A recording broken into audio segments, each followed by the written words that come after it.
के ही एग्ज़ाम्पल हैं, तो मतलब थोड़ा मेरे लिए सही हो जाएगा।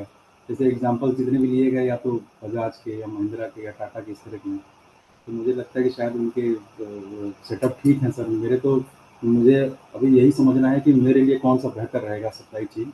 मैं मतलब रिक्वेस्ट बस इतनी नहीं होगी, कुछ नहीं सौरभ नए जी, मैं यूनिट समझ गया सौरभ जी, मैं समझ गया आपकी यूनिट्स बात। होता है, मैन्युफैक्चरिंग हो, इनकी सारे किसी एक-एक एग्ज़ाम्पल लेके समझा देंगे सर, तो किसमें क्या बेनिफिट हो नहीं जाएगा, तो किस हाँ, किन Saurabh ji, can I answer your question, your doubt? Please sir, please sir. या हाँ Saurabh ji, exactly. I think हम लोग बहुत टू अर्ली हैं अभी इस चीज को लेकर के, बट एक्चुअल में the objective of this program is this, कि हम लोग आपकी एक एक प्रॉब्लम को सॉल्व करेंगे जो आपकी कस्टमाइज्ड है। जो बूट कैंप है, एक्चुअल में आपको पता है कि जैसे मैं इसको एक बहुत ही चाइल्डिश एग्जांपल ले रहा हूँ, this is the building blocks, कि हमको स्टार्टिंग तो अपनी बेस से करना पड़ेगा। तो आप शायद थोड़ा एक स्टेप आगे काम कर रहे हैं, बिकॉज हम लोग ये मान के चल रहे होते हैं कि यहाँ जो भी है तो कुछ भी नहीं आ रहा है ऐसा, क्योंकि क्या है कि मिक्स मैच करके जो हमारी ऑडियंस है, तो फंडामेंटल के लिए हम लोग 3 या 4 क्लासेस, या मान सकते हैं कि एक 5 6 क्लासेस फंडामेंटल तो हमको एक्सप्लेन करने ही होंगे, बिकॉज सब लोग, कुछ लोग ऐसे भी हैं जो अनऑर्गेनाइज बिजनेस से आते हैं, उन्होंने सिर्फ बिजनेस शुरू किया हुआ है और उन्होंने सिर्फ एक्सपीरियंस से सीखा हुआ है, तो थोड़ा बहुत हमको उनका भी केयर करना होता है। और इसके बाद जैसे ही हम लोगों को आप लोगों के रिस्पॉन्सेस ये फील हो जाएगा कि हम लोग उस लेवल को ऊपर आ सकते हैं, तो definitely we will raise the bar, we will raise the standard. और सबसे इंपॉर्टेंट चीज है कि जो मैं बार बार आपको रिमाइंड कर रहा हूँ कि जो बूट कैंप्स हैं वो इसीलिए हो रहे हैं कि आपकी प्रॉब्लम को हम, जो आपकी प्रॉब्लम है वो वो हम सॉल्व करें। कल शायद आप लास्ट क्लास में थे, जो हम एएमएस में हम लोग बात कर रहे थे, तो वहां मैंने रिक्वेस्ट भी किया हुआ था कि आप लोग अपना बिजनेस का जो भी डिटेल है हमको दीजिए, जिससे कि हम कस्टमाइज करके आपको दे पाए। तो बट वो आपको देना पड़ेगा, इनपुट आपको देना पड़ेगा, सर, अभी विल का वी मैं आर कमिटिंग अभी दैट। पूछना चाह रहा था आपसे, सॉरी टू इंटरप्ट यू। हाँ एक्चुअली सर, जैसे आप लोग कहते हैं डीएम करो, तो मैंने हाँ एक बार जो इंस्टा पे डीएम, मुझे शायद इंस्टा ही समझ में आता है, तो मैंने इंस्टा पे मैसेज किया। बाकी मैं जानना चाहता हूँ कि किस थ्रू, हाँ, मेल के थ्रू आप लोगों को करूँ मैं कि बता देता हूँ, ठीक जी है। सर। डीएम मतलब क्या, डायरेक्ट डायरेक्ट मैसेज करना है। ये जो आपकी जैसे अभी आपको जिस नंबर से आपको मैसेज आ रहे हैं व्हाट्सएप ग्रुप में, तो वो मोस्ट एक्टिव नंबर है, उसमें मैं भी हूँ उस ग्रुप में। उसमें हमारे जितने भी ऑडिटिंग टीम है ऊपर से लेके सभी लोग उसमें हैं। तो ओके उसमें ओके क्या है सर, कि मुझे लगा कि शायद आप ग्रुप वो कर रखा है, तो इसीलिए मैं उस पर करता नहीं था। नहीं नहीं नहीं, तो आपने उसी लिए क्या है कि वो बहुत सारे मैसेज आ जाएंगे, तो जी जी जी, जो बिल्कुल सर। इंपॉर्टेंट इन्फॉर्मेशन है वो फिर नीचे रह जाती है। ठीक है सर, तो मैं उस पर मैसेज कर सकता हूँ व्हाट्सएप पे, उस नंबर पे, ये मतलब बिल्कुल मैं। बिल्कुल, ये वो आप ही के थैंक यू, लिए है सर। वो थैंक यू बिल्कुल सर, आप ही थैंक के यू। लिए है, मैसेज बनाया गया है। तो जी जी डायरेक्ट मैसेज बिल्कुल। करेंगे तो वो मैसेज आपके पास अब तक पहुंच, कुछ लोग क्या करते हैं, थोड़ा हेजिटेट होते हैं अपनी जी बात सर। को बोलने के लिए, तो हम लोगों ने जी उसको सर। इसलिए वो म्यूट कर दिया है। नहीं। तो आई थिंक ठीक। अब enough participants has been join. Okay sir. तो मैम आते रहेंगे, बाकी Himanshi you can start the session and introduce the ma'am, and ma'am को प्लीज टाइम दो 10 सेकंड 15 सेकंड की, जिसमें इंट्रोड्यूस कर पाए अपने आप को।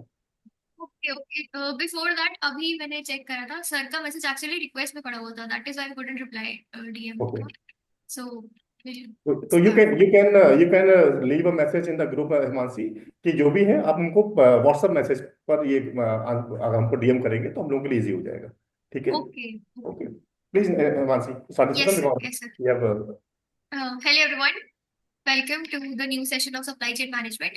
Today we have a very special and amazing guest with us, Dr. Mohita ma'am. She is corporate trainer and ex-MDP expert from SIIT Kanpur.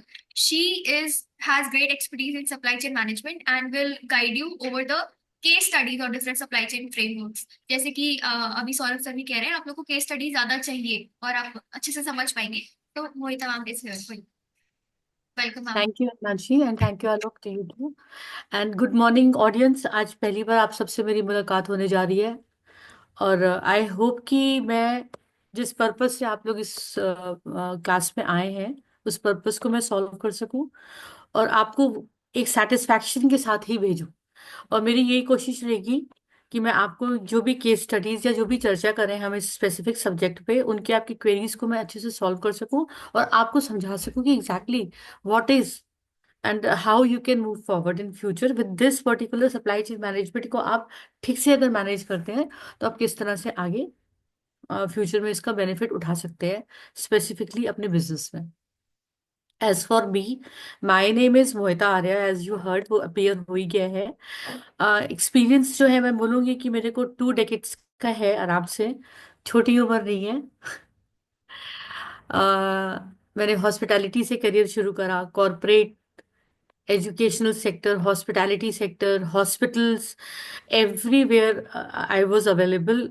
I spread my wings, और वहाँ जाके मैंने लोगों को खुद काम भी करा है, क्योंकि मेरे करियर की शुरुआत हॉस्पिटैलिटी से हुई थी। और उसके बाद मैंने कॉर्पोरेट ट्रेनर की एक भूमिका निभाई, जिसमें कि ट्रेनिंग्स के दौरान मेरी बहुत सारे लोगों से इंटरेक्शन हुआ, डिफरेंट फील्ड्स के लोगों से इंटरेक्शन हुआ, but people who are in service, जो एम्प्लॉयज थे या बिजनेसमैन।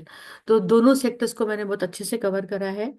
तो this far I I would only say कि this is my introduction as far. अगर आपको कुछ स्पेसिफिक पूछना हो तो ज़रूर मैं प्राउडली जो आप लोगों को बताना चाहूंगी कि मैं पोस्ट ग्रेजुएट जो हूँ, एक सलराई जमशेदपुर से हूँ खुद भी। तो आप लोगों को जो भी क्वेश्चंस पूछने हों बिजनेस से रिलेटेड, तो you can come to me and you can ask me any time. तो अब हम आज की क्लास को शुरू करते हैं। Should we go ahead Alok? Yes, ma'am. Yes. Audience, Himanshi, ठीक है।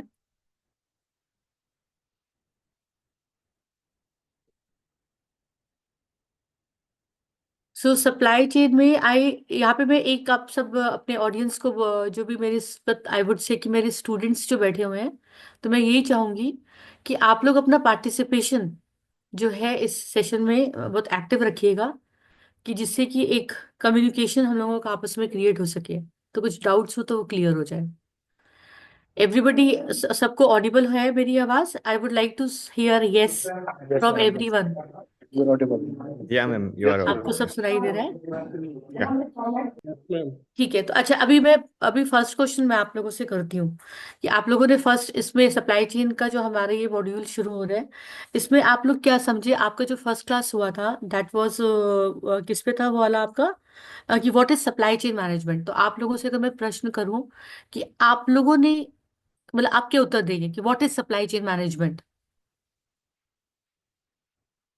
अभी आप जो है पीपीटी में मत जाइए, अभी मेरे को एक मोटा मोटा एक आंसर चाहिए कि आप लोगों की समझ में क्या है, what is supply chain. Anybody, कोई बोलना चाहेगा? Ma'am, may I? Hello. Hello, हाँ जी। am I audible, ma'am? हाँ, अभी आप गुड ऑडिबल आफ्टरनून, है। Ma'am. May good I? Afternoon. Ma'am, supply chain basically हम ये इंश्योर करते हैं दैट जो हमारे पास रॉ मटेरियल की अवेलेबिलिटी है वो टाइम पर रहे, एंड जो हमारा कस्टमर है उसको टाइम पर प्रोडक्ट मिलता रहे। दैट्स, इन सभी चीजों को एक साथ मैनेज करना, that is our supply chain management. बिल्कुल, इन सबको अलाइन करना, मतलब साफ सीधे शब्दों में कि जो प्रोडक्ट्स हैं वो मैन्युफैक्चरर, बट ऑब्वियसली फैक्ट्री में बनते हैं, मैन्युफैक्चरर से कंज्यूमर तक के जाने का जो बीच का रास्ता है, that is called supply chain. तो उसमें जो जो पड़ाव आते हैं, वे एक चेन क्रिएट होती है। फैक्ट्री से माल निकलता है, मैन्युफैक्चरर जो है बाहर जब वो निकालता है तो उसको आगे वो करता है कि कस्टमर के पास फास्टेस्ट मोड में और जितना रिक्वायरमेंट है उस मोड में सप्लाई चेन के थ्रू प्रोडक्ट का मार्केट में अवेलेबिलिटी हो जाए। ठीक है? Yes ma'am. हाँ जी। ये आप लोगों का फर्स्ट वाले में हुआ था डिटेल में। उसके बाद सेकंड वाला था आपका सप्लाई चेन। सेकंड वाला आप लोगों का क्लास कौन सा था? That was SCH models, supply chain models and framework, जो आपके स्क्रीन में दिखाई दे रहा होगा आपको। Yes, ma'am. Right, supply chain models and frameworks. ये आप लोग सेकंड वाले अपने क्लास या ऑलरेडी ले चुके हो, हम एक बार रिविजिट कर रहे हैं सो दैट कि we would move on to case studies straight away. जिससे कि, क्योंकि आप लोगों ने अभी कहा कि हमें केस स्टडीज के थ्रू आप सप्लाई चेन के इस फ्रेमवर्क को जब समझेंगे तो आपको ज्यादा क्लैरिटी रहेगी। तो ये फ्रेमवर्क में आप लोगों ने ये जो है are strategic structures use to manage the flow of good service and information from suppliers to consumers, जो भी आपने बोला। और ये मॉडल्स जो है हेल्प करते हैं कंपनीज की एफिशिएंसी बढ़ाने में, कॉस्ट को रिड्यूस करने में, और कस्टमर एक्सपीरियंस को एनहेंस करने में, कि और उनका एक्सपीरियंस पॉजिटिवली एनहेंस करने में, कि कस्टमर सेटिस्फाइड हो। भाई कोई भी अगर अपना बिजनेस या अपने प्रोडक्ट को लॉन्च कर रहा है तो उसका पर्पस और उसका जो मेन जो बायर है वो तो कंज्यूमर ही है। अगर वो कंज्यूमर ही सेटिस्फाइड नहीं होगा तो फौरन ही मार्केट बहुत ही तेजी से धराशायी करती है। ये चीज हम लोगों को बहुत प्रैक्टिकली भी मालूम है। अब जो फ्रेमवर्क है सप्लाई चेन के, ये जो डिफरेंट फ्रेमवर्क्स होते हैं, ये आप लोगों ने सेकेंड वाली क्लास में पढ़े थे, पुश मॉडल, पुल मॉडल, लीन सप्लाई चेन। मैं पूछ रही हूँ आप लोगों से, हाँ जी ये मैम, वाले, पढ़ाए गए। ये सारे पढ़ाए गए थे अभी डिटेल में? इसमें कोई कंफ्यूजन तो नहीं है? किसी को कोई कंफ्यूजन है तो हम अभी डिस्कस कर सकते हैं, अदरवाइज विल कंटिन्यू। मैं क्या कर रही हूँ, for the convenience of my audience, ये जो आपने फ्रेमवर्क्स कंप्लीट करे हैं, आपका पुश मॉडल है, पुल मॉडल है, लीन सप्लाई चेन है, उसके बाद agile, hybrid, demand and continuous, इसको मैं ले आई हूँ सीधा कनेक्ट करके केस स्टडीज के साथ। ठीक है ऑडियंस? Yes ma'am. हाँ जी। एक मिनट में हिमांशी, मुझे ये स्क्रीन कैसे विजिबल नहीं हो रही है? मैम आपकी स्क्रीन तो दिख रही है। हाँ, ओके ओके, राइट। सौरभ से अभी मेरी बात हुई है, मोहम्मद रबार है, विवेक सिंह जी हैं, हर्ष राय जी है। सर आप लोगों को सब समझ में आ रहा है ना? Yeah, yes, ma'am. Can we go head? Yeah, sure. Okay, Yes, because I, yes, मेरे को yes. आप लोगों को बार बार मोटिवेट करना पड़ेगा, तभी मैं आप लोगों को समझा पाऊंगी। And ask question so that कि we would able to discuss. अगर हम डिस्कस कर लेंगे तो हम ज्यादा अच्छे से समझ पाएंगे चीज को। तो हम पहला वाला जो आपके फ्रेमवर्क्स की बात करते हैं, इसमें हम उठा रहे हैं पुश मॉडल को। और इसमें मैंने कंपनी ली है, ये फोर्ड मोटर कंपनी। फोर्ड जो है सभी को मालूम है फोर्ड के बारे में। Yes ma'am. हाँ, और यस। ऑटोमोटिव कंपनी है। इसका मैं केस देख रही हूँ, इसमें है Ford historically used push model to manage. ये आप लोग, मैं पढ़ रही हूँ, समझाओगे आप, फिर मैं समझाऊंगी, उसमें ऐड ऑन करूंगी। मतलब आई would prefer this. Based on long-term forecast, Ford built cars in bulk and sent them to dealerships, hoping to meet customer demand. However, this led to inventory surplus. ये सेकंड पॉइंट है। आप इस वाले में कुछ बोलना चाहोगे कि मैं ही स्टार्ट करूँ इसको?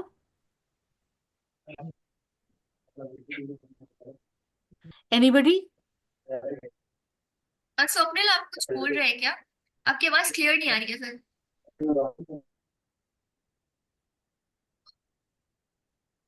स्वप्निल सर, आपकी आवाज क्लियर नहीं आ पा रही है। आप चैट में लिख सकते हैं या फिर आप नो रिजॉइन इट्स करके। फाइन। इफ, फिर मैं करती हूँ। इज ये मैं बस okay? No no any doubt, please continue, ये समझ में आ गया हाँ पहला जी, पॉइंट। अब आ रहा है मुझे समझ में, सुनाई दे रही है आपकी आवाज, बताइएगा।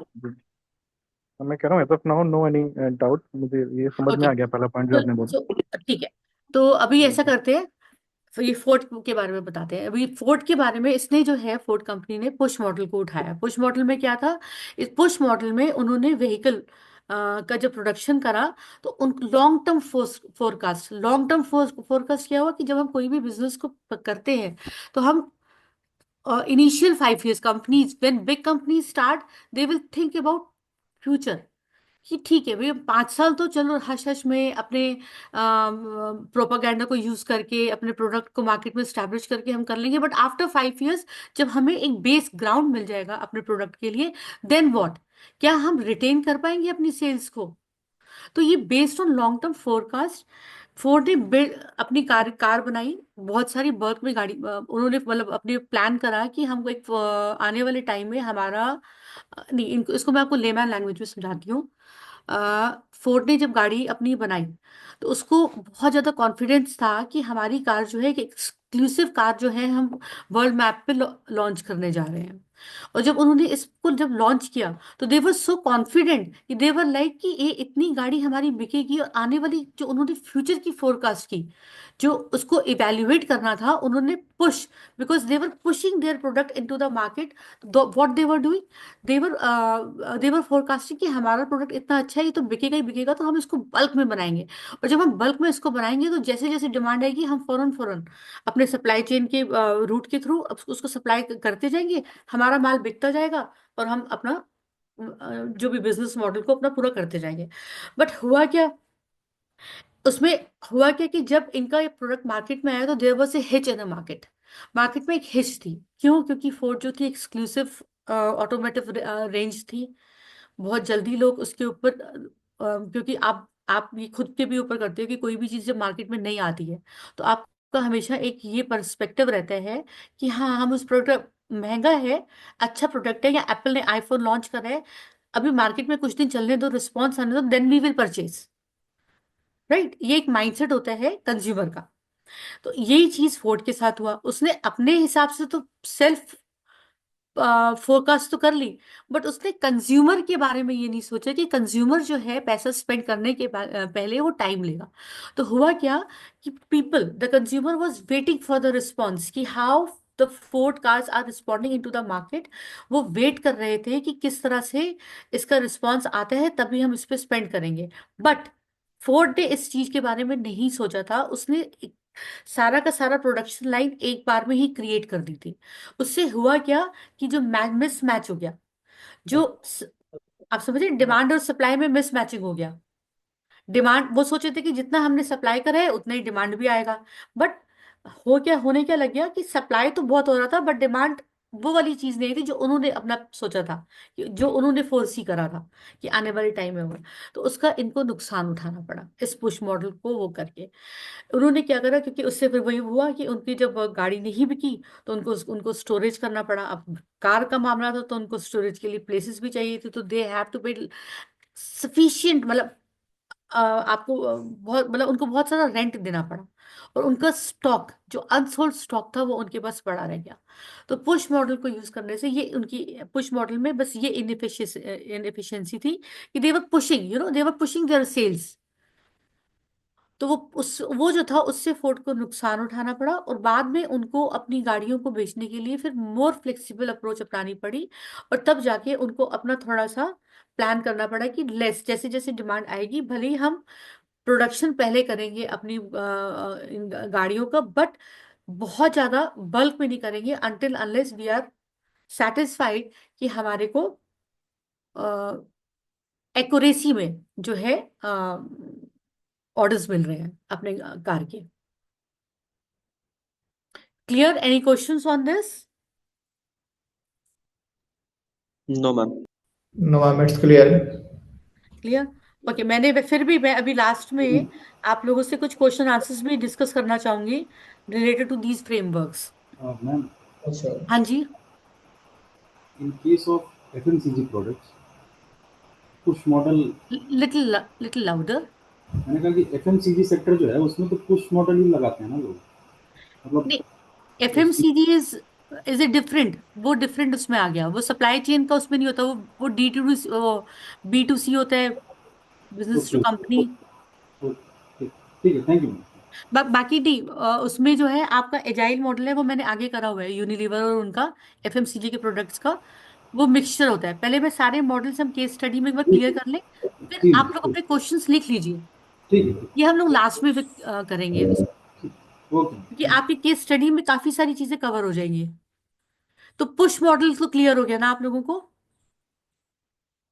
ये बिकॉज पुश मॉडल में आई वुड से कि पुश मॉडल को अपनाए, कंपनी अपनाए, लेकिन ये थोड़ा सा पुश होता है। यहाँ पे जो होता है, आप जो मैन्युफैक्चरर है वो पुश कर रहा होता है, तो मेजर जो वेट होता है, जो वे होता है, वो मैन्युफैक्चरर के पास होता है। फोर्ड ने अपनी फिर एफिशिएंसीज को हल्का करा था, उन्होंने अपनी प्रैक्टिसेस को थोड़ा सा लीन करा था, हल्का करा था, और फिर वो मार्केट में उतरे थे, तो जाके वो अपनी एक मार्केट में स्टैब्लिशमेंट ब्रांड की कर पाए। नाउ नेक्स्ट इज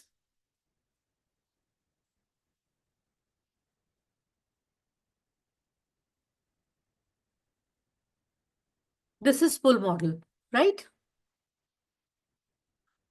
इसमें मैंने कंपनी उठाई है, इसमें केस स्टडी उठाई है मैंने, टेक्नोलॉजी जिससे related company Dell computers. Everybody knows about Dell computers Yes, exactly. Because I have picked up very small case studies, क्योंकि 7 केस स्टडीज है, 7 फ्रेमवर्क्स हैं सप्लाई चेन के। तो मैं चाह रही थी कि ज़्यादा टाइम वेस्ट ना हो, क्विकली वो हो जाए, जिससे कि लास्ट में हमें थोड़ा सा टाइम मिल जाए अपना भी डिस्कशन करने के लिए, क्वेश्चन आंसर राउंड्स को पूरा करने के लिए। तो डेल कंप्यूटर ने क्या किया था, इसने एक्चुअली मैं डेल, एचपी, ये कुछ अपार्ट फ्रॉम एप्पल तो हाई सेगमेंट में आ गया, एक नॉर्मल मीडियम सेगमेंट में डेल है, एचपी है, और आप कौन सा बताओगे? लेनेवो हो जाते हैं, हम्म, लेनेवो हो जाता है, सोनी भी लेनोवो हो आता जाते हैं, हाँ जी। है, तो सैमसंग हो जाता है। हाँ, तो इनका जो था, इसमें इन सब के साथ इनके जो काउंटर पार्ट्स थे डेल कंपनी के, उनके आगे इस कंपनी ने जो अपना पुल मॉडल की अप्रोच रखी, अपने प्रोडक्ट को सप्लाई चेन को सप्लाई चेन के थ्रू पुल मॉडल फ्रेमवर्क को जब यूज किया, तो वो एक तरह से बड़ा ही रेवोल्यूशनरी था। इन्होंने पूरे के पूरे पुल सिस्टम को यूज करते हुए, जहां पे इन्होंने ये फैसिलिटी दी स्टार्टिंग में, अभी तो डेल कंप्यूटर्स प्रॉपर जो है मार्केट रिसर्च के बाद, सर्वेस के बाद वो अपने कंप्यूटर्स को क्रिएट करता है, आज भी उसका बेस सिस्टम वही है। बट इसने क्या करा, क्योंकि पहले क्या हो रहा था, कंपनीज जब मार्केट में लैपटॉप्स आए या कंप्यूटर्स जब लॉन्च हुए, तो एक बेसिक मॉडल बनता था, बेसिक मॉडल बन के वो मार्केट में आया, जब शुरू शुरू में जब हमारे कंप्यूटर रेवोल्यूशन हुआ है, हम लोगों की जनरेशन्स में। तो जब शुरू शुरू में जो कंप्यूटर्स आए हैं, देवर सबका सिस्टम एक जैसा होता था। डेल मार्केट में जब उतरी, तो उसने क्या करा कि मैं कस्टमर से पूछ के,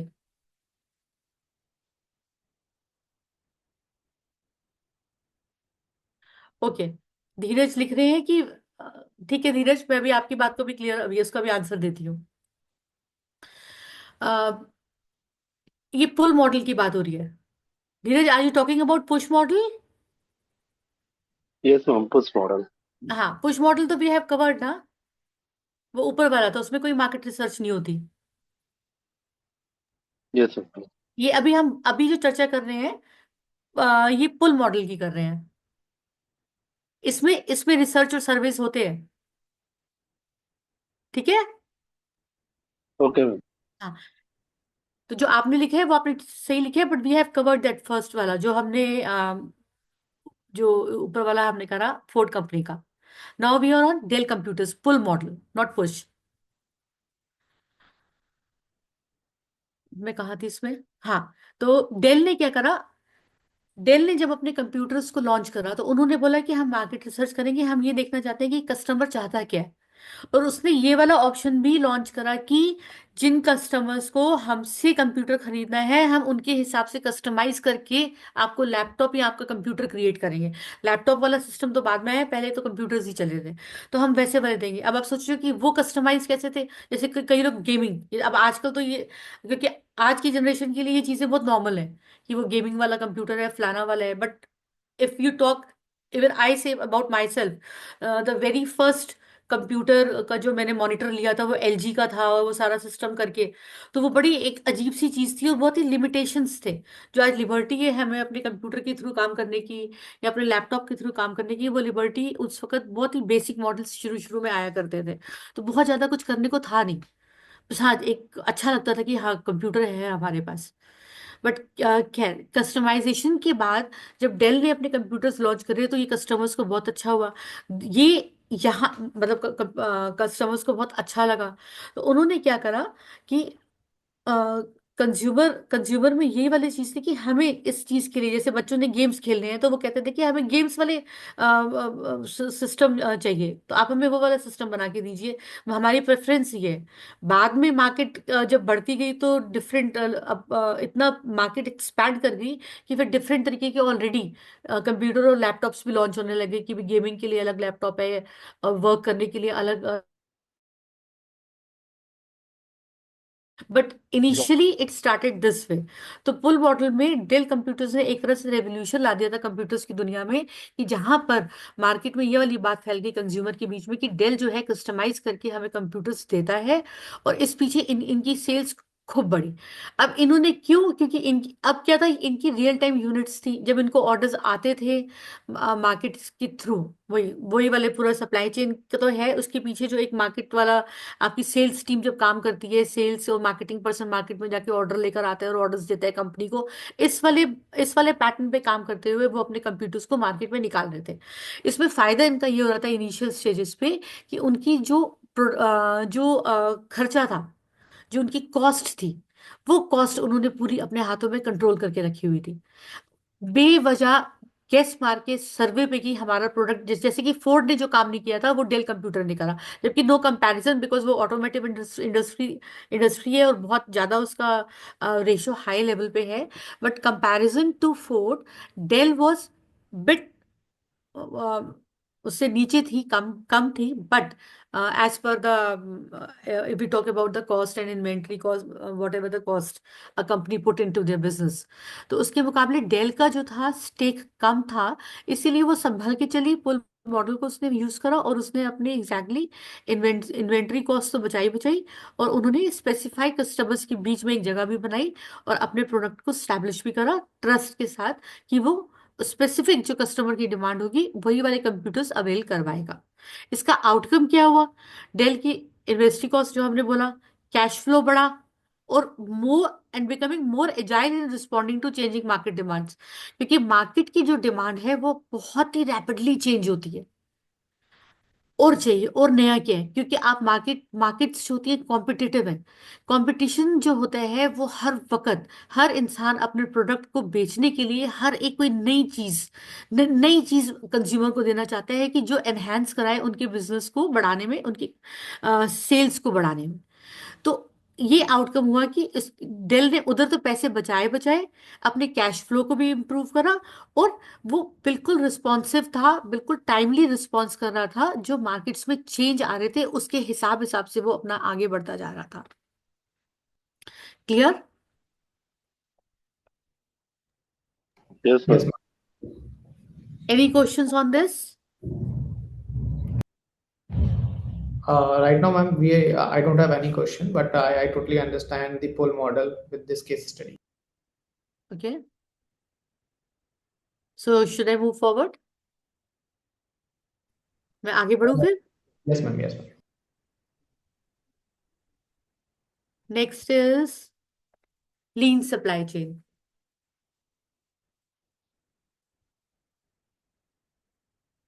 one second. Okay, give Excuse me, मी ma'am. One second. हाँ जी। Ma'am, I have a question. Hmm. Can we say that wherever we use mass customization, we can use a full model? See depends. I would से कि अगर हम ये सारे framework को पढ़ ले, मतलब समझ ले, उसके बाद आप मेरे से ये क्वेश्चन करो लास्ट में, just right it down. Okay, ma'am. Right? Okay, so next is lean supply chain. ये फिर हमने ऑटोमोटिव इंडस्ट्री को उठाया है, टोयोटा को। Toyota is famous for its Toyota production system, TPS, which emphasizes lean supply chain principles. It focuses on reducing waste, overproduction now, excessive inventory now, and optimizing process through techniques like just in time. This system allows Toyota to produce high quality vehicles with minimal waste. Little bit of touch of pull system, lean supply chain में। आपने हमने पुल का पढ़ा ना अभी, del का। Yes, ma'am. उसी का ही ये है लीन, क्योंकि आप देखो लीन सप्लाई चेन वो कह ही रहे हैं, ये थोड़ा सा फ्लेक्सिबल हो जाता है, आप समझ रहे हैं। और इसमें टोयोटा कंपनी जो है वो काफी फेमस है, इसने अपना अपना ये वाला जो है टीपीएस सॉफ्टवेयर ही बोलेंगे, but it was not exactly software. अपने टाइम पे उन्होंने ये सिस्टम लॉन्च किया था अपनी कंपनी में, जो कि एम्फेसाइज करता था कि ये लीन सप्लाई चेन के प्रिंसिपल्स को, जिससे कि ये वेस्ट नहीं करेंगे। तो अब आप ये सोचो कि कोई कंपनी अगर अपने प्रोडक्ट को बना रही है और वो ये प्लान कर रही है कि हम वेस्ट नहीं करेंगे, तो इसके लिए वो क्या करेगी? बड़ा सिंपल सा आंसर है, ऐसे मैंने एक रैंडम क्वेश्चन पूछ लिया। बेसिक कस्टमर सर्वे इंपॉर्टेंट होता है। कस्टमर एंड मार्केट सर्वे के अकॉर्डिंग अगर डेमोग्राफिक सर्वे भी करते हैं तो उसके अकॉर्डिंग हमें चीज़ें समझ में आती हैं कि अभी इस मार्केट की रिक्वायरमेंट क्या है, एंड उस रिक्वायरमेंट के हिसाब से चीज़ों को प्रोडक्शन करना रहता है, एंड एक्सेसिव प्रोडक्शन से भी बचते हैं। राइट, पार्टली आई वुड से नॉट ए करेक्ट आंसर। आपने उस साइड की स्टोरी बता दी बड़ी क्लियरली। जो मैं क्वेश्चन पूछ रही हूँ, the question is how can reduce waste, अपने वेस्ट को रिड्यूस करा कैसे? ये इटर्नल, वो आप बता रहे हो एक्सटर्नल के बारे में, that is right, very important part. But I am talking about internal. Internal में आपका जो वर्क फोर्स है, आपकी कंपनी का जो वर्क फोर्स है, वो बैठ के आप क्या सोचते हैं? आपको सोचते क्या, इनफैक्ट आपको पता ही होगा कि कोई भी प्रोडक्ट अगर मार्केट में आता है अच्छी कंपनीज का, तो उसके पहले प्रॉपर हेड हंट होता है। और उसके लिए हर कंपनी में teams, sales force, marketing people, जितने भी डिपार्टमेंट्स हैं, सब बैठ के अच्छे से उसको पूरा का पूरा हेड हंट करते हैं। क्या प्रॉस हो सकते हैं, क्या कॉन्स हो सकते हैं आने वाले टाइम में, आप ये कह लो एनालिसिस करते हैं। स्वॉट एनालिसिस के बारे में तो पता ही होगा आप लोगों को। Yes ma'am. तो मैं मतलब बहुत ही सिंपल तरीके से अगर बताऊं, तो एक तरह से वो स्वॉट कंपनी वाले करते हैं। कंपनी वालों में भी मार्केटिंग डिपार्टमेंट अलग, जितने भी डिपार्टमेंट्स हैं, सेल्स वाले अलग अपने लेकर आएंगे कि ये वाले थ्रेट्स हैं, ये वाली स्ट्रेंथ है हमारी, हमारे फ्यूचर में हमारे लिए क्या वो हो सकता है, अपॉर्चुनिटीज, राइट। अब आप ये सोचो कि जब वो मार्केटिंग वाले, सेल्स वाले और डिफरेंट डिपार्टमेंट के लोग आके एक मीटिंग में बैठते हैं, तो वो अपने अपने सारे पॉइंट्स लिख कर लाए होते हैं। देखिए मैं आपको बहुत ही डिटेल वर्जन समझा रही हूँ इस वक्त, इस पे मतलब बहुत अच्छे से आप ध्यान देना। जल्दी से मैं खत्म नहीं कर रही हूँ अपने टॉपिक को। तो तब जाकर एक कंपनी में जब इंटरनल डिस्कशन प्रॉपर होता है, तब एक फाइनल मीटिंग होती है हेड ऑफ द कंपनी के साथ। तब सारे शेयर होल्डर्स बैठ के, कंपनी के सारे डिपार्टमेंट के हेड्स बैठकर फाइनल एक उस स्टेज पे आते हैं कि हाँ, अब हम अपने प्रोडक्ट, हम कॉस्ट को रिड्यूस करेंगे। हम अब इसको मैं आपको कैसे बताऊं? अच्छा, मैं आपको बड़ी सिंपल सी उसमें बताती हूँ कि जैसे हमने घर में प्लान करा कि हमने कोई एक डिश बनानी है, कोई खाने की चीज बनानी है। तो हमें पता होता है ना, या तो नमक मिर्ची हल्दी ज्यादा होगी या नमक मिर्ची हल्दी कम होगी। यस आप मैम। समझ रहे हो ना? ये मैं बड़ी सिंपल सी लैंग्वेज में आपको समझाने की कोशिश कर रही हूँ। तो अब रेशो, कंपनी में ये लोग जो आके डिफरेंट डिपार्टमेंट्स के लोग बैठे, तो वो उस रेशो को डिस्कस करते हैं कि हम कितना मटेरियल लगाएं, हमारे प्रोडक्ट्स की जो गुणवत्ता है उससे कॉम्प्रोमाइज भी ना हो, और हमारी कॉस्ट भी ओवर हाई पे ना जाए। ऐसे डिफरेंट टेक्निक्स, प्रोडक्शन किस तरह से ओवर प्रोडक्शन ना हो। डेफिनेटली उसमें वो वाला पार्ट जो भी आपने बोला, मार्केट सर्वे काम आता है। कंज्यूमर सर्वे मार्केट्स में जाके बोला, तब हम लोग उसकी की ओवर प्रोडक्शन को रोकने के लिए, that is one part two. बाकी तो ये थोड़ा है कि सिर्फ हम बाहर की कंज्यूमर सर्वे के ऊपर ही डिपेंडेंट रहते हैं। हमें अपने प्रोडक्शन के बारे में मालूम है। हम इस तरह से प्लान कर सकते हैं कि चलो हम क्वार्टरली अपने प्रोडक्शन को रखते हैं। तो ये इस तरह के डिस्कशंस होते हैं कि quarterly we will produce this much, if the response is good then next वाले क्वार्टर में जो है हम डबल कर देंगे, और एल्स अगर हमारी डिमांड कम होती है प्रोडक्ट की, तो हम इसको कम कर देंगे। तो क्या हो गया, एक तरह से लीन सप्लाई चेन का फ्रेमवर्क फॉलो करने से आपका काइंड ऑफ कंट्रोल हाथ में रहते हैं, और दैट इज वेरी इंपॉर्टेंट। तो इन्होंने, टोयोटा ने जब ये टीपीएस अपना सिस्टम लॉन्च किया था, तो ये भी बहुत ही ज्यादा एक टॉपिक था, एक मतलब हॉट टॉपिक था इंडस्ट्रीज के बीच में। और उसको फिर उसके बाद हर बड़ी कंपनी ने जो है अपने अपने हिसाब से अपने सिस्टम्स लॉन्च करे। But they they they started as a benchmark. TPS was a benchmark. तो अभी जो इस प्रोसेस कहाँ पर थी मैं बात करते करते आप लोगों का, तो इस वाली चीज को जो मैं समझाना चाह रही हूँ लीन सप्लाई चेन का, आप समझ गए हो ना कि किस तरह से इंटरनल और एक्सटर्नल चीजों के डिस्कशन और पूरे रिसोर्सेज को कलेक्ट करके जब आप एक फाइनल अप्रोच पर पहुंचते हो, जहां पर आप अपने प्रोडक्ट को मार्केट में किस तरह से पहुंचाओगे और किस तरह से उसको कंज्यूमर तक पहुंचाओगे, उस वाली वो वाले फ्रेमवर्क में ये लीन सप्लाई वाला, this is called lean supply I would say. ठीक है। और इसी सिस्टम ने, this system allows Toyota to produce high quality vehicles and with minimal waste and cost. अब इसका आउटकम क्या हुआ? टोयोटा ने अपना कॉम्पिटिटिव एज भी वो करा, वो अपने जितने भी उसके कॉम्पिटिटर्स थे उनसे आगे निकल गया। अपने उन्होंने उधर ही उनका, उन्होंने अपना पैसा भी बचाया, अपना वेस्ट, उनका मटेरियल या कुछ भी जो है प्रोडक्शन में कुछ भी उनका नॉन सेंस बोलेंगे, नॉन सेंस वेस्ट नहीं हुआ। कॉस्ट भी उनके कंट्रोल में रही, और प्रोडक्ट की गुणवत्ता भी मेंटेन रही, और एक हाई क्वालिटी का प्रोडक्ट उन्होंने मार्केट में उतारा। तो this is while maintaining a flexible supply chain. तो lean supply chain is always flexible. a bit of pull and bit of lean. Clear?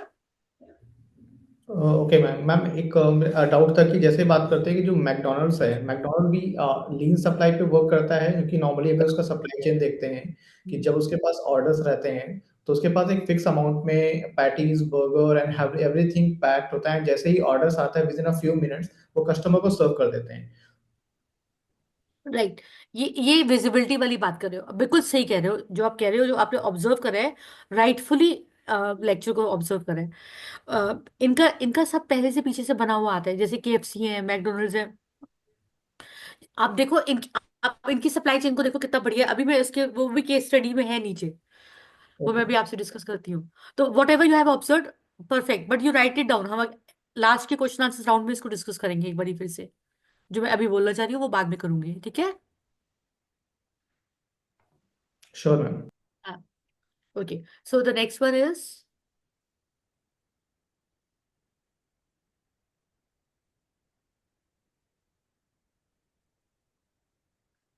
agile. Right. Give me 1 second. I just need a glass of water.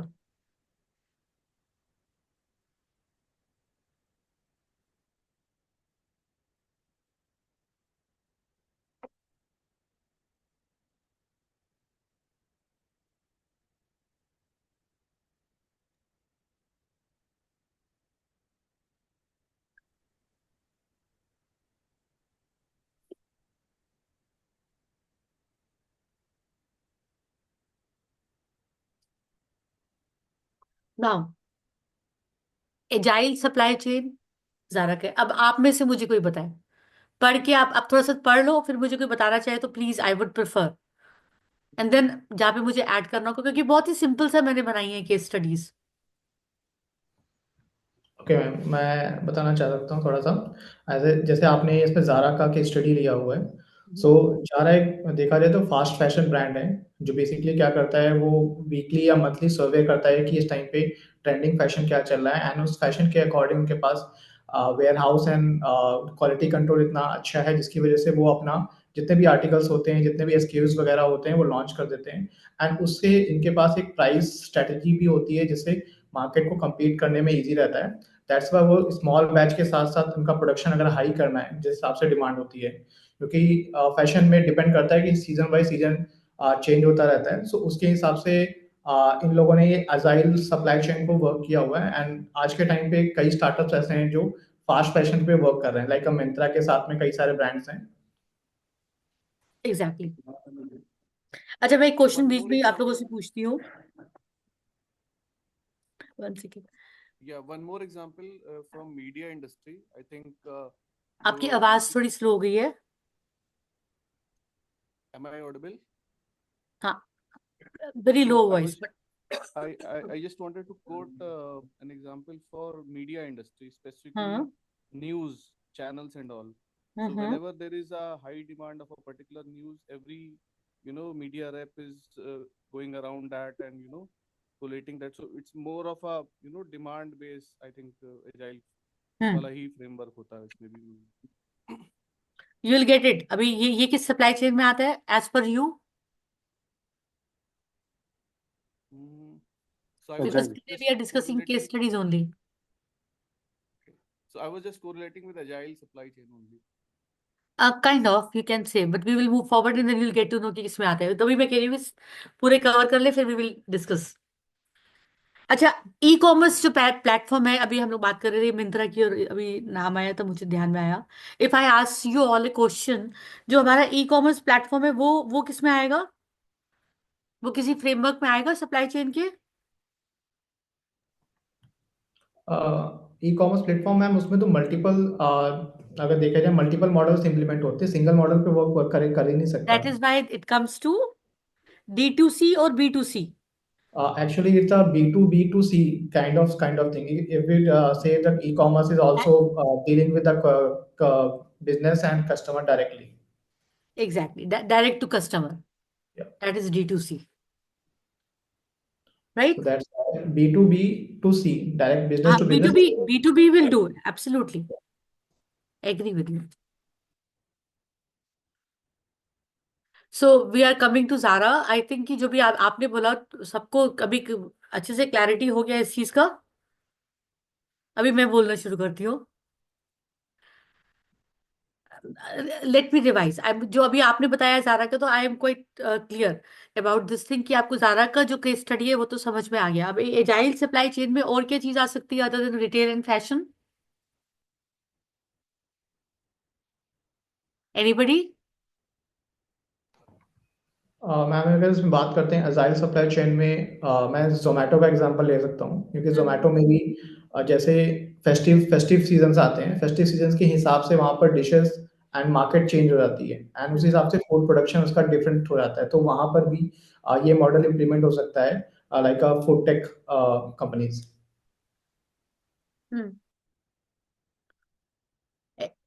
Partly agree. So खैर अभी हम सारा case करके then we will discuss this way.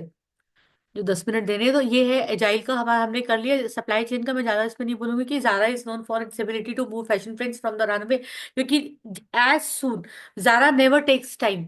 Normally क्या होता है कि एक सर्टन फ्रेमवर्क होता है, एक फ्रेमवर्क में फैशन इंडस्ट्री काम करती है, हाई ब्रांड्स।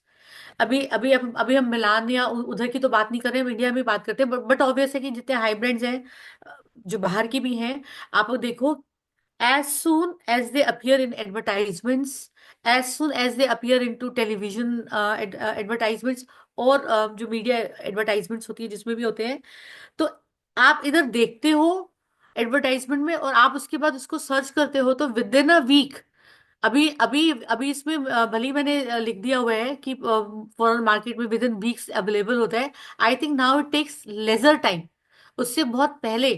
अब साइमल्टेनियसली इधर आपने प्रोडक्ट को लॉन्च करा, और उसी फर्स्ट वीक में प्रोडक्ट जो है मार्केट में अवेलेबल है, स्पेशली हाई ब्रांड्स का।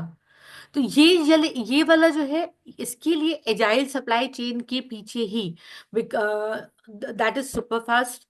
आप जो भी कह जो है एजाइल फ्रेमवर्क जो है, that is so super fast that it made available the product in A market in a very very fastest, और बहुत ही रैपिड तरीके से ये मार्केट में इसको अवेलेबल कराता है प्रोडक्ट को।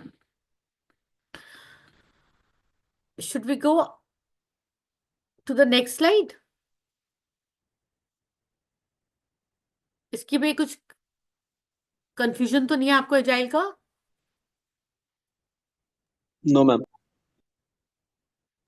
मैडम, फास्ट डिलीवरी, हाँ जी। हेलो, ये जितने भी लिमिटेड एडिशन होते हैं, ये क्या इसी के अंतर्गत आते हैं? जैसे बहुत पहले, कुछ दिनों पहले तक आपने सुना होगा, फोन्स जो बिकते थे प्लेटफॉर्म पे, वो भी लिमिटेड होते थे, 1000 2000, तो जल्दी जल्दी रजिस्टर कराओ तब मिलेंगे। क्या वो इसी में आएंगे? नहीं, एक बार फिर से आप क्वेश्चन पूछिए जरा अपना। मेरा ये कहना है कि जो लिमिटेड एडिशन होता है, लिमिटेड लिमिटेड, एडिशन? हाँ जी, लॉन्च होते हैं ना लिमिटेड एडिशन के, क्या वो हाँ। इसी तरह की, क्योंकि लोगों के रिक्वायरमेंट नहीं के नहीं हिसाब नहीं, से थोड़ा मैं बहुत टेस्ट बताती हूँ। करते that is for specific audience. हैं? Okay. Limited edition is sometimes they invite, because limited edition होता है that is for specific audience के लिए लॉन्च करा जाता है। क्यों? क्योंकि वो स्पेसिफिक ऑडियंस, आप इसको मैं आप बड़े सिंपल तरीके से बोलूँ कि आप सोचो कि आपने कोई एक प्रोडक्ट लाइन तैयार करी जो आप चाहते हो कि आपके हिसाब से, एक कंपनी के हिसाब से, आप कंपनी हो, आपने सोचा कि ये वाली लाइन को अगर मैं लॉन्च करता हूँ तो ये उस वाले क्राउड के लिए बहुत अच्छी है। वो क्राउड अगर इस पर नजर डालेगा तो वो तो पक्का ही लेगा लेगा। क्यों? क्योंकि ये उसके स्पेसिफिकेशंस को, उसके लाइफस्टाइल के हिसाब से, सर्टेन कंज्यूमर के लाइफस्टाइल को मैच कर रहा है। बेस्ड ऑन सम डाटा ना मैडम, मैंने मतलब खाली based on experience of sales, इसके हिसाब से ना। मैं आ रही हूँ, आपकी सेल्स वाले पॉइंट पे आ रही हूँ। अभी मैंने बात पूरी नहीं करी है। आपने जी वो जी। प्रोडक्ट लॉन्च, अब मैं अगर कंप्लीट नहीं करूंगी then you come back again with this question आपका। तो जब कोई प्रोडक्ट को हम लॉन्च करते हैं किसी की स्पेसिफिक वो सोचकर, वो ये भी कंपनी का एक अलग सेल्स का, ये भी सेल्स पिच करने का एक अलग तरीका है। बिकॉज नॉर्मली कोई प्रोडक्ट जब मार्केट में लॉन्च होता है तो वो उन्होंने एक प्राइस रख दी, और उस प्राइस के साथ वो मार्केट में अवेलेबल हो गया। अब कंपनी चाहती है कि हमें और ज़्यादा बेनिफिट हो, तो हम उसमें कुछ ऐसे स्पेसिफिक चेंजेस करते हैं स्पेसिफिक ऑडियंस के लिए, सो दैट कि हम इसकी प्राइस भी डिफरेंट कर रख सके, जो कि डेफिनेटली उनको ज़्यादा प्रॉफिट, मतलब प्रॉफिटेबल प्राइस आई वुड से। जो मार्केट प्राइस है दूसरी जो मार्केट में अवेलेबल प्रोडक्ट है उससे हाई प्राइस पे हो, और ये लिमिटेड एडिशन होगा तो वो लिमिटेड जो हमारा कंज्यूमर है उस तक ये उसको अट्रैक्ट करे प्रोडक्ट। तो ये लिमिटेड एडिशंस निकाले जाते हैं उसमें। आई वुड से एजाइल सप्लाई चेन या कौन सा फ्रेमवर्क होगा वो मैं लास्ट में अभी सारा को करने के बाद ही आपको बोलूंगी, क्योंकि अभी 3-4 फ्रेमवर्क्स रह गए हैं, अभी उसको हमने डिस्कस नहीं करा है, तो आप ठीक है, उसमें ओके कंफ्यूज हो जाएंगे। ओके। हाँ, तो ये मैम सिर्फ प्रोडक्शन होता है। हाँ जी। मैम एक बार फिर से एजाइल को एक्सप्लेन कर दो। हाँ, मैं फिर उसको पूरा ही बोलती हूँ एक बारी ज़ारा का पढ़ के। तो ये लिमिटेड वाला जो है आपको क्लियर हो गया? It was me, Saurabh. Limited Yes, edition. ma'am. Yes, ma'am. I have a question, but I will ask in the हाँ, end. इसको मुझे कंप्लीट करना था इस लाइन को। तो लिमिटेड एडिशन में क्या होता है कि जब लिमिटेड एडिशन कंपनी में वो लॉन्च करती है, उसको लिमिटेड जो उसने सोचा होता है कि ये वाला कंज्यूमर वो लिमिटेड एडिशन में जरूर अट्रैक्ट होगा और खरीदेगा, जब वो खरीद लेते हैं तो उस लिमिटेड एडिशन को वो अवेल करवा देती है नॉर्मल मार्केट के लिए भी। Okay. अब हमारा पर्पस सॉल्व हो गया, वी हैव रीच्ड, हमें हमारा गोल क्लियर हो गया, हमें जो प्रॉफिट चाहिए था, जो हमारा बेंचमार्क था उस प्रॉफिट को पकड़ने का, वो हमारा क्लियर हो गया। Now we can avail this. अब जो लास्ट के कुछ पीसेस बचे होते हैं, कुछ प्रोडक्ट लाइन का जो स्टॉक बचा होता है, उसको वो मार्केट में अवेल करवा देती है नॉर्मल जनता के लिए। उसमें से जो होते हैं लिमिटेड एडिशन को खरीदने के लिए, वो कंज्यूमर वो आते हैं, उनको ले लेते हैं। तो ओवर स्टॉक भी नहीं होता, स्टॉक वो भी नहीं, डंप भी उनको नहीं करना पड़ता है, मार्केट में हर चीज निकल भी जाती है, और एक उनको एज मिल जाता है। भाई आप देखो आज के टाइम पे जो है हर कोई शो ऑफ में पड़ा हुआ है, शोइंग देयर कितने वो प्रॉस्पर है अपने पैसे को शो ऑफ करने के लिए। भाई इंस्टाग्राम इन सब चीजों से भरा हुआ है, इन्फ्लुएंसर्स जो है हम लोग उनको भी देखे तो वो अच्छी अच्छी चीजों को दिखा रहे होते हैं। तो कंपनी सिर्फ इसीलिए लिमिटेड एडिशंस को मार्केट में लाती हैं। बट जो लिमिटेड एडिशन उनके पास बच जाता है कंपनी के स्टॉक में, देन ये they put it through into the market. That is also part of supply chain framework. But उसका एक स्पेसिफिक नाम नहीं है, दे आर आई वुड से वो एक मिक्सचर है टोटल फ्रेमवर्क्स का, सप्लाई चेन्स का। Yes, ma'am. Thank you. Thank you. Coming back to agile, yeah, my pleasure. Coming back to agile supply chain, Zara ka. Zara's supply chain is highly agile, enabling the brand to rapidly respond to shifting consumer trends. Its production process is designed to create smaller batches of products that can be quickly adjusted. Fashion industry है तो वो हमेशा बहुत ज़्यादा production नहीं करते। कोई भी डिज़ाइन लॉन्च हुआ उस हिसाब से उन्होंने मार्केट में उतारा। इनके हर एक के एक स्पेसिफिक पीरियड ऑफ टाइम होता है जिसमें कि प्रोडक्ट मार्केट में आता है, बिकता है और चला जाता है। सो मेनी टाइम्स आप लोगों ने भी इस चीज को एक्सपीरियंस करा होगा, मार्केट में जाते हो, शोरूम में जाते हो, आप कहते हो भैया वो वाली मैंने लास्ट वीक में शर्ट देखी थी वो अवेलेबल है, वो कहते हैं नहीं सर सारी बिक गई है, पता नहीं अब नेक्स्ट कब आएगी। तो ये वाली चीज है, ये सप्लाई चेन का है कि कंपनी एक लिमिट तरीके से, फैशन इंडस्ट्री स्पेशली, क्योंकि फैशन और ट्रेंड्स बहुत ही ज्यादा रैपिड तरीके से मार्केट में चेंज होते हैं। आप सुन रहे हो जिसने मेरे से जारा का क्वेश्चन पूछा था एजाइल का? Yes ma'am. है ना? तो ये वाला है। तब इसमें एजाइल सप्लाई चेन में यही होता है कि फास्टेस्ट तरीके से प्रोडक्ट मार्केट में आता है, उसको उसको बेचने के लिए रखा जाता है, और उसी फास्ट तरीके से उसको हटा भी लिया जाता है। क्यों? क्योंकि नेक्स्ट ट्रेंड बैठा होता है, नेक्स्ट कंपटीशन बैठा होता है।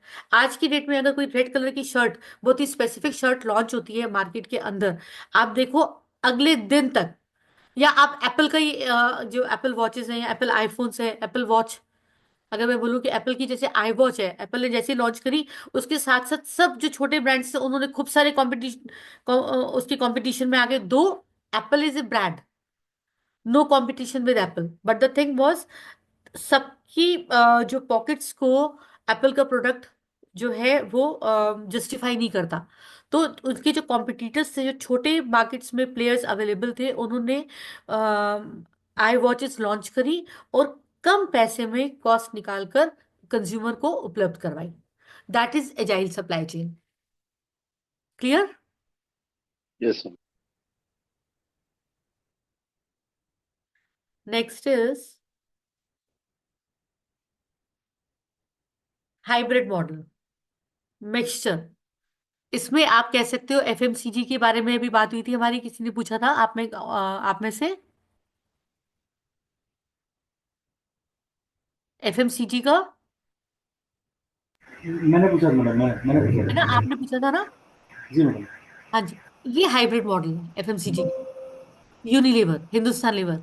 जी अभी तो मैंने केस स्टडी उसकी उठाई है भाई। आप देखो एफएमसीजी तो सभी है, सब सब यूनिलीवर्स तो नहीं है, बट रेशो, परफॉर्मेंस, मार्केट की अवेलेबिलिटी, प्रोडक्ट लाइन, क्योंकि प्रोडक्ट एक नहीं है। या तो हमने स्पेसिफिक फ्रेमवर्क्स को डिस्कस करने के लिए एक स्पेसिफिक लाइंस पकड़ ली, बट प्रोडक्ट्स की तो गिनती ही नहीं है मार्केट में किस तरह के अवेलेबल है, दुनिया जहां की चीजें बन रही है। तो बट सप्लाई चेन के ये जो फ्रेमवर्क है, कोई ना कोई हो सकता है कि जैसे अब हमने पुल मॉडल को अलग से डिस्कस किया, पुश मॉडल को अलग से डिस्कस करा, हमने एजाइल को अलग से डिस्कस करा, sometimes depends on the product that हो सकता है कई बार आपको पुश और पुल को मिक्स करना पड़ जाए। कोई स्पेसिफिकेशन तो है नहीं, कोई मनाही तो है ही नहीं कि आप सप्लाई चेन का यही वाला सिर्फ रूट अपनाओगे क्योंकि शुरू से यही सिस्टम चला आ रहा है। तो you can mix these frameworks to for production and to avail in the market or to reach to the consumer। ठीक है। तो हाइब्रिड मॉडल जो है स्पेसिफिकली एफएमसीजी प्रोडक्ट्स के लिए भी लॉन्च कह रही हूँ, यूज हो सकता है।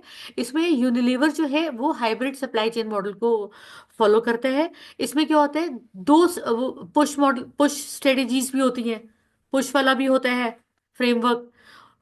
जब ज्यादा प्रोडक्शन होता है, ज्यादा चीजें उन लोगों को मार्केट में अवेल करवानी है, तो उसके लिए पुश स्ट्रेटेजीज के साथ साथ पुश स्ट्रेटजीज को मिक्स करके वो मार्केट में अवेलेबल होते हैं, अपने प्रोडक्ट्स को कराते हैं। जैसे कि ये इसमें एग्जांपल दिया हुआ है soap and detergents, pull and push को मिक्स कर दिया। And pull strategies they use for limited edition fragrance. जी आप अभी बात कर रहे थे लिमिटेड एडिशन की। यस मैम, यस मैम, हाँ एसएमसीजी और ये हाँ लिमिटेड दोनों मेरा ही था। हाँ। तो अब ये यूनिलीवर के लिए स्पेसिफिकली लिखा हुआ, तो ये थोड़ा कि सिर्फ यूनिलीवर ही करता होगा। जितना भी मार्केट में इस तरह से प्रोडक्ट्स अवेलेबल है एफएमसीजी के और मिक्स करके, तो एक ही स्टोर के नीचे सारे एफएमसीजी के प्रोडक्ट्स हैं, बट उनके फ्रेमवर्क सप्लाई चेन के थोड़े थोड़े डिफरेंट है as per the product specification. और यही हाइब्रिड मॉडल जो होता है, अ, ये प्रेडिक्ट करता है फोरकास्ट भी, भाई मार्केट में किस तरह की डिमांड है। फॉरेन कंपनी को पता चल जाता है कि ये जो है हॉट केक की तरह फलाना प्रोडक्ट मार्केट में बिक रहा है, इसका प्रोडक्शन और शुरू करो। वो पुश वाला फ्रेमवर्क चल रहा होता है उनके दिमाग में। और उसके बाद इसी तरह से वो अपने जो प्रोडक्शन को डिमांड के हिसाब से एडजस्ट करते रहते हैं, और उस हिसाब से सप्लाई मार्केट में करते हैं कि जिस तरह से उनको मार्केट से दिखाई देता है कि किस तरह से हमें रिस्पॉन्स मिल रहा है अपने प्रोडक्ट के लिए। और इस तरह से Unilever improves both inventory management and customer satisfaction by blending efficiency with flexibility. Time पर अवेलेबल हो गए, जो भी कंज्यूमर को चाहिए वो उसको मिल गया प्रोडक्ट टाइम पर। और साथ ही साथ गुणवत्ता वाला प्रोडक्ट है, कोई कॉम्प्रोमाइज कॉम्प्रोमाइज करा हुआ प्रोडक्ट नहीं है। भाई अब यूनिलीवर तो वैसी स्टैब्लिश ब्रांड है, जब एक प्रोडक्ट पे कंज्यूमर को ट्रस्ट बैठ जाता है तो वो हमेशा उसी की तरफ ही भागता है। बहुत ही रेयर वो होता है कि वो अपने रेयर टाइम्स पे वो जो होते हैं दूसरे प्रोडक्ट की तरफ रुख करते हैं, अनटिल अनलेस मार्केटिंग स्ट्रेटेजी उस अदर प्रोडक्ट वाली कंपनी ने इस तरह से करी हो कि हम वो क्रॉस कर रहा हो कंज्यूमर की माइंडसेट से। तो come back to the framework of hybrid model. तो हाइब्रिड में ये होता है कि पुल एंड पुश को मिक्स करके जो है आप इस फ्रेमवर्क के थ्रू अपने सप्लाई चेन को कंट्रोल कर सकते हो। और यूनिलीवर जो होता है इसी को करता है, इसीलिए केस स्टडी, छोटी सी केस स्टडी आपको मैंने ये अवेल करवाई है। अगर आपको इसमें और ज़्यादा क्लैरिटी चाहिए तो आप इन केस स्टडीज को चाहो तो नोट कर सकते हो, और आराम से बैठ के गूगल सर्च करके डिटेल में इन स्ट्रेटजीज को पढ़ सकते हो, सो दैट कि you would have clearer vision कि आपने आगे इस पे कैसे जाना है।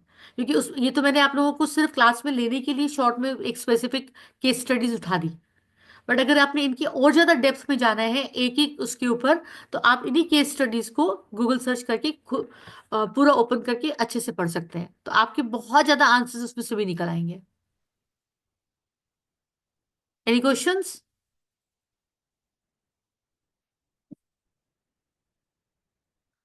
मैं आगे बढ़ूं?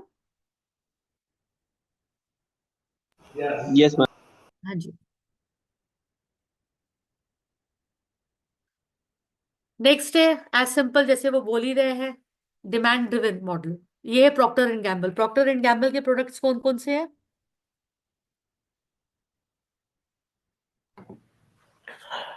Head and shoulder and just Oral B, right. Gillette,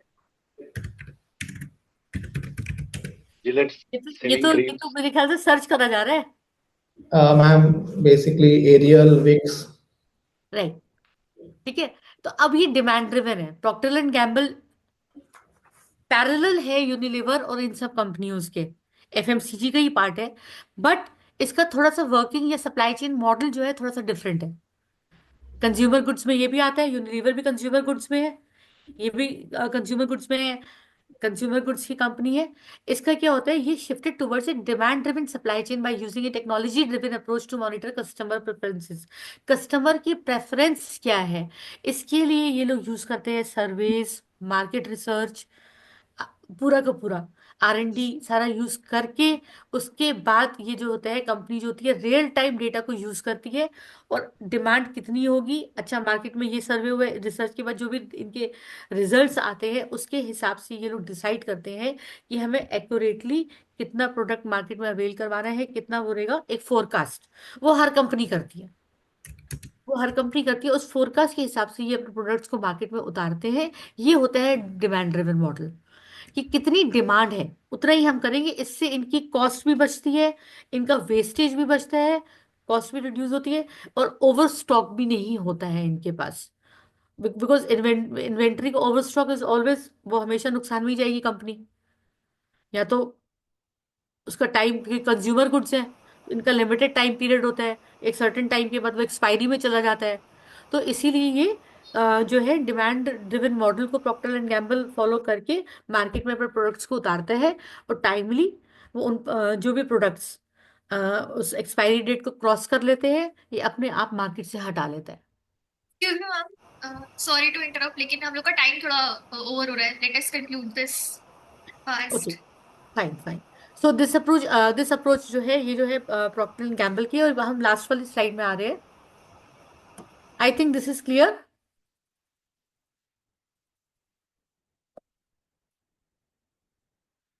last model है yes, कंटिन्यूअस फ्लो मॉडल। इसके लिए मैं बिल्कुल भी ज्यादा नहीं बोल रही हूँ। हर वक्त Pepsi, Coca Cola, Thums Up market में अवेलेबल है। कंटिन्यूशन में जो सप्लाई चेन है, डेफिनेटली वो पूरा का पूरा बीच में जो सारा का सारा उनका नेटवर्क क्रिएट होता है सप्लाई चेन का, इसको आप गूगल सर्च करना तो you will be very clear, क्योंकि ये जो बुलेट पॉइंट्स मैंने आप लोगों को दे दिए हैं, this will clear all your supply chain framework का क्लैरिटी हो जाएगा। Should I go with details, या आपको ये खुद ही समझ में आ गया होगा? We'll continue our session tomorrow, I guess. Then we can discuss it. Huh?